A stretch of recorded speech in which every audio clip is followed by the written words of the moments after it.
there, welcome to Night Sky Wisdom and Tarot. This reading is for a finance career reading for Gemini, Sun, Moon, Rising, Venus, North Node. Well, actually just Sun, Moon, Rising, okay? Whatever resonates for you the most. Welcome cross watchers as well. Please don't hesitate to drop a like on my channel. It really helps me out with the YouTube algorithm. And if you're not part of the family, especially if you watch one of my videos before and you like it, please join. I am on the road to 1,000 subscribers. I'm at about 238 last time I checked.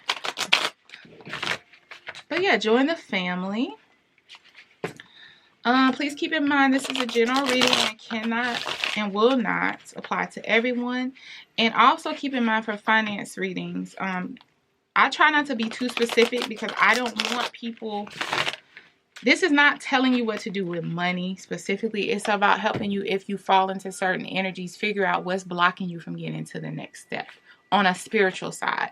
So I do not give you specific advice about what to do with your finances, whether to take a job or not. This ain't that kind of reading, and it wouldn't be responsible of me to do that in a general reading. So take this advice with a grain of salt, and only if it's your reading, okay? I'm going to do 5-card spread and clarify if needed to get more details about your situation. Okay, thank you, Spirit. Now, for the Geminis, I am talking to you. Have recently come out of a period of kind of stasis. You weren't really... as represented by this Four of Swords energy, recently you were kind of in a period of pause, rest, restoration, deep thought, whatever it was. When it comes to career, finances, and money, you weren't really doing a whole lot. Doesn't mean you weren't making money. It could mean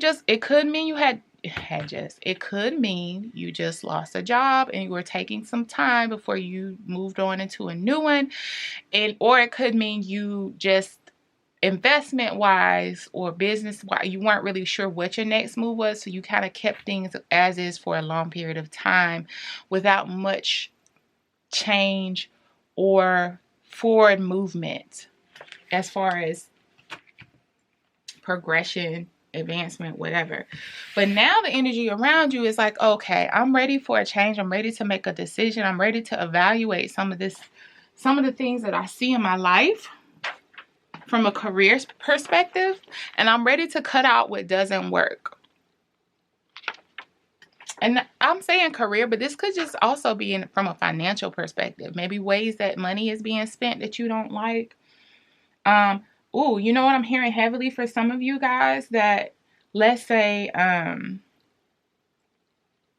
this is a family situation. You may have had a spouse, a child, a relative, someone in your energy who you kind of sat back and let them do things that they wanted in the way that they wanted. Either you might have been the sole provider or the primary financial provider, or even if you both bring in the same amount of money, it was just like you should, coming from a place where maybe you should have been given more input or feedback, but the other person kind of ran the show. And now you're in a space where this cannot continue and will not continue in this way. Aha, I'm hearing that. I'm hearing that very loud and clear. Oof. Now, Ace of Wands is coming out in your near future position. So, okay, I hate when the readings are split like two clear different groups of Gemini. So bear with me while I give this explanation. For those of you who have come out of a place from a career perspective where there wasn't, or financial perspective where you were just kind of working along, you know, and things were just kind of been the same for you for a long period of time without much changes being made. You are in the near future coming into a major source of inspiration that you're going to want to act on. So this could be an opportunity, like let's say you are an accountant by trade, But deep down inside, you've always wanted to be a singer. And the next thing you know, what falls in your lap but an opportunity to audition for a recurring gig at the nightclub around the corner from you. I don't know. Or an opportunity to invest in something that you're passionate about. So that's one crew of Geminis. The other crew that I'm getting, this Ace of Wands isn't so much a passionate new beginning with regards to like something you want to go towards, but this is you in the near future being sick of seeing those around you kind of just do as they wish financially and take you down that hole with them to a point where you kind of finally, excuse my language, but as they say, your nuts kind of finally drop and you finally step into this passionate position of no means no. I am putting my foot down. I'm wielding my wand. You're going to listen to me. No means no. That's not usually the word associated with the Ace of Wands, but that is what I'm getting in this reading. In your obstacle position is the Sun. So this very well could be a child or someone you have a child with, someone in your family you love. They bring you a lot of joy. And in other aspects of your life, they bring you a lot of joy. They bring you a lot of happiness. But they're draining you. They are draining you. Because they feel this need in your life in some aspect, it's hard to say no to them in other aspects. Either that, this could be that they're a Leo. That is the Leo card. But either way, it's representative to me of the person that you're kind of having to put your foot down with regards to finances. That's a primary story, so I'm going to stick with that storyline. I apologize if there's Geminis who also felt like they resonated with the storyline about being kind of in a stasis state with their jobs. But I feel like this is more for those who have a family member who is kind of running amok financially and has been able to do so for quite a while. So yeah, the obstacle position, like I said, this is the person that represents this in your life in some aspect, or it could also be that you're about to have a child and this could be adding on to the stress. So now it's like addressing this previous issue with money and how it's been spent. Wow, now you're adding another person into the equation. The advice from Spirit is to get out of your head. I almost always see Five of Wands as inner conflict. When it represents external conflict, it's more like light disagreements, not so much like the Five of Swords energy, which is all right, like dirty fighting with each other. You know, nobody really gets a point across. It's not playing fair. This is more like lightweight arguments and stuff like that. But I really feel like this is usually just being in your head energy. You're going to have to be clear and concise and not feed into, I'm hearing the pettiness of this discussion, being guilted into feeling like you're doing something wrong or something bad. Because the reality is you do have the bigger picture in mind. So don't get stuck in your head about what this person is going to say, how it's going to make you feel. Do you want to establish a more stable foundation for you and your family? And if so, you can't let this continue. Actually, I want to use a different deck. Let's clarify the Four of Swords. That'll kind of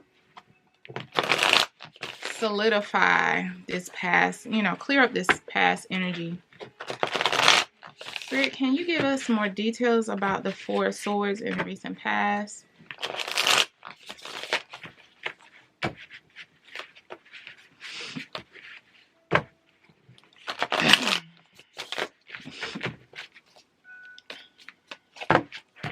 What's this Four of Swords in the recent past? Seven of Swords. Ooh.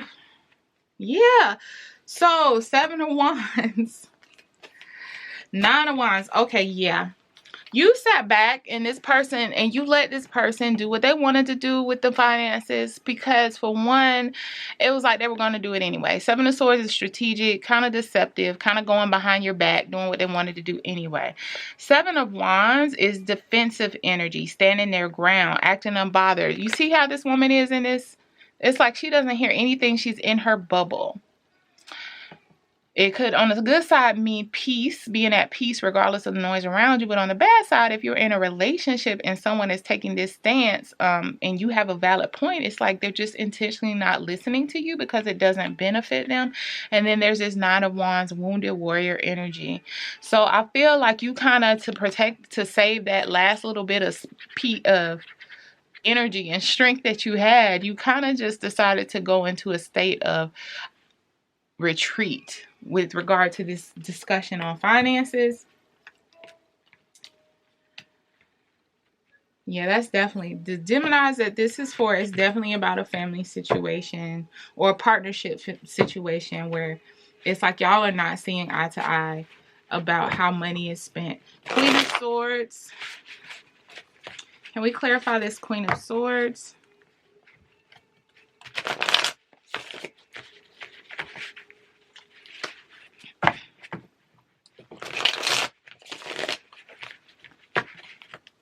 What's this present energy of Queen of Swords?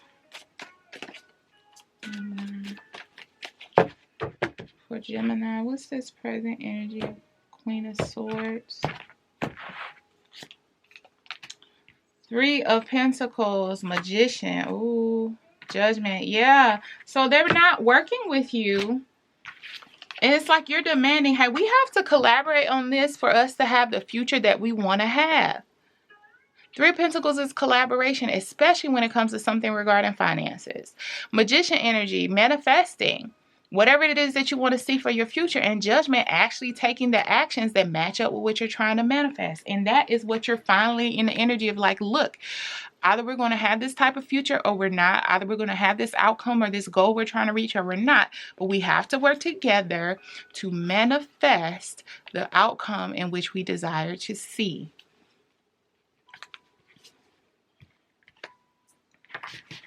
Ace of Wands is the near future. Again, I feel like that. I'm hearing that's you putting your foot down, but you might also come up with a creative solution, Gemini. Or maybe you have a creative solution to this issue. Now, does it involve the other person knowing about it? I don't know. But let's see. Spirit, can you clarify this Ace of Wands in the near future? This kind of no means no energy. What is this Ace of Wands in the near future? What is this Ace of Wands in the near future?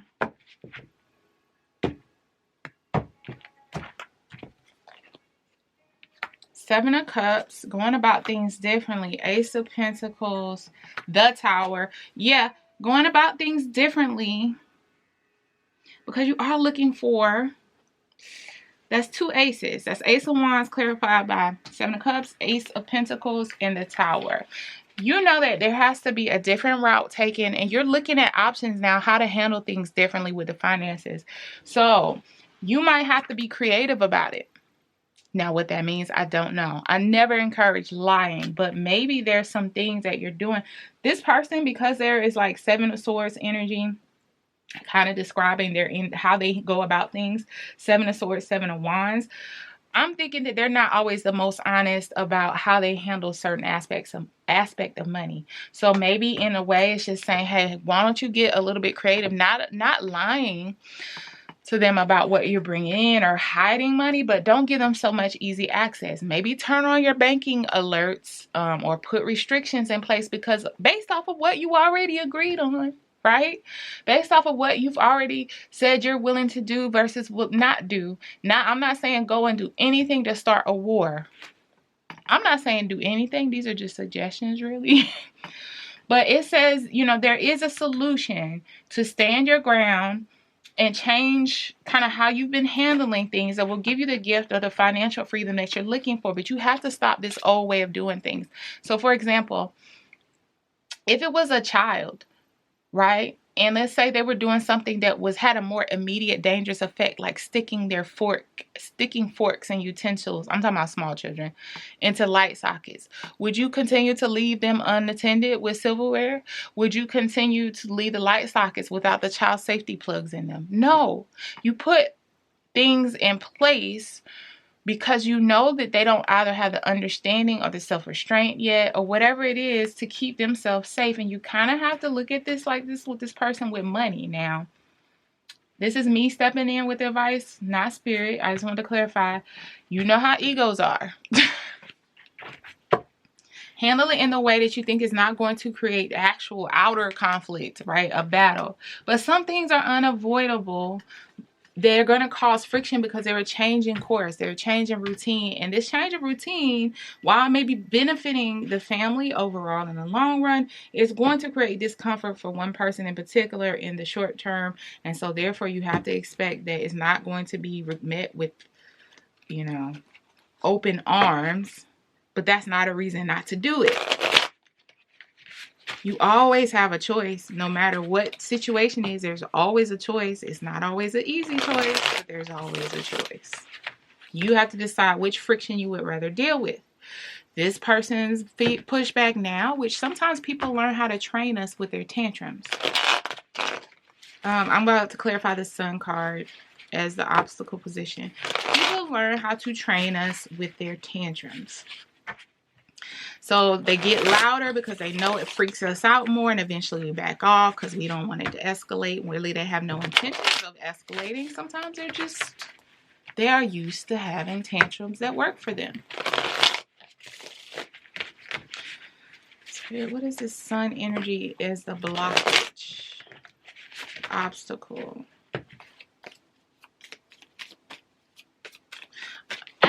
Also, I'm hearing this could be that you all want to have children, and whatever is going on right now financially is not conducive to setting it up to make it less painful as far as the finances with regard to having children. King of Pentacles, 7 of Pentacles, ooh, Queen of Wands. I'm getting pregnancy. Listen, I don't like talking about pregnancies that much. Okay, let's not say pregnancy. This is child energy, family energy, bringing nieces and nephews in. This is buying a new car. This is bringing something under your care that is going to cost you money, and it's something you want to do. How about that? I feel like this is you in King of Pentacles energy. This is them in Queen of Wands energy. Queen of Wands is also, she's also a court card. So she's not like a page. I mean, that's a court card too, but she's more elevated than a page of wands or a knight. But at the same time, she's still wands energy. So she tends to be more free flowing, and she's attractive. And like I said, this person probably brings you joy and happiness in other aspects. They're creative, free flowing, kind of bohemian-esque type energy. But y'all are trying to make King of Pentacles types decisions. And in the middle is the 7 of Pentacles, which again, it could represent, the plan in the future to have a family. But whatever it is, it's planting seeds for something that you're going to have to care for. And it's going to cost money. And you don't want to go into that with still playing around like y'all are 17 years old. And if you blow every penny you have 3 and 4 lifetimes to make it up again. So, yeah. Take it how it applies. I'm seeing that's in your blockage position, not only because that's the reason why you need this change to happen, but also, again, this person brings you a lot of happiness. You wouldn't do this with anybody else. So it's kind of like difficult with these situations when it's not like you're going. For the Geminis I'm talking to, I don't see this as a situation where you're going anywhere, which almost makes it harder in a sense because you love this person to death. They love you to death, but they're reckless with the money, or maybe not even reckless. They're not where they need to be for the type of decisions y'all want to make. They're more like the type to say it'll all happen how it should. You're worrying about it much. Okay. So let's clarify the advice. 5 of Wands, which I think is Spirit saying to get out of your head about it. Make a decision. You're not going to find a decision that's not going to lead to any disagreement. It's not going to be a little bit painful for one or both of you. You just have to decide, do I want to move forward creating a more stable financial foundation for us, or do I want to move forward and just let my partner be who they are and be free and happy, and I'll pick up the slack on the back end? You have to make a decision now. And it has to, like, you have to come from out of your head into the tangible world, the real world, with a decision. Because it's in between space of not saying anything and just letting it continue can't happen. Now, even if you let it continue, you need to have a discussion about how it makes you feel. Yeah, get out of your head. 2 of Wands, make a decision. Knight of Pentacles, move forward. Even if it's a slow change, there needs to be a change. And the Fool, that will free you up to take this leap. Get out of your head. Make a decision. 2 of Wands. Start making progress towards the change. Whether it be that person changing, you changing your habits, or you changing your way of thinking about it, whatever it is. And this is a Pentacles card. Knight of Pentacles, slowest moving knight in the deck, because they're moving forward with intentions of building a foundation. And then the Fool energy, which I feel like represents what you'll be able to do with regard to this goal or whatever this is you want to do with the family life. But you have to not keep this as an internal problem. And no hinting, I'm channeling, no hinting around and no dropping hints. No, what do you think about blah, blah, blah, blah. You need to have a direct, honest conversation. Well, first decide what's more important to you. To do it in a financial stable way, or to keep this person happy. Like, where is your acceptable medium? And then have a discussion. And with your boundaries in tow, and go from there. But you can't keep it bottled up. So I hope this helps, my dear Geminis. Please like, comment, subscribe, and until next time, love you.